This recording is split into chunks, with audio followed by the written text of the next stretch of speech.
How to select the right hosting for your podcast. Are you wondering where you can upload your podcast audio files? Do you think uploading your podcast files to your website hosting service is okay? If you do, then you have another thing coming. In this presentation, I'm going to show you why you need a dedicated podcast hosting service and how to select the right hosting service for your podcast.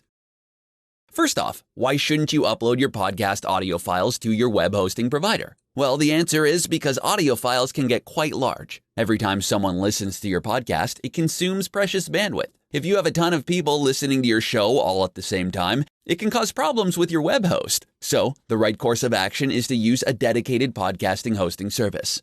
Second, what are the criteria for a good podcast host? Here are some tips for you to consider. Number 1. Do they offer unlimited storage and unlimited bandwidth? Ideally, you want your host to have unlimited storage and bandwidth. You don't know how popular your podcast is going to get, so it's best to be prepared for the onslaught of traffic. Over time, you'll also probably publish a ton of episodes, with each audio file being several megabytes in size, so it's great to have unlimited storage space on hand. Number 2, do they have optimized and distribution-ready RSS feeds?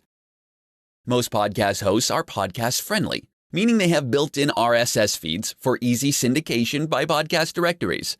This means that every time you upload a new episode, all directories where your podcast is listed will automatically be updated. Everyone who's subscribed or is following your podcast will automatically get access to your latest episodes.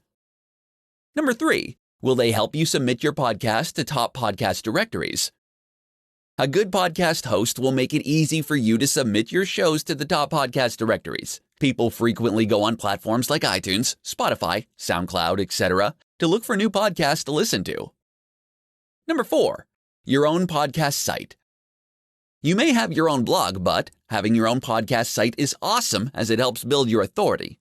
Another added benefit is that it's great for your blog's SEO since you can add a link to your blog.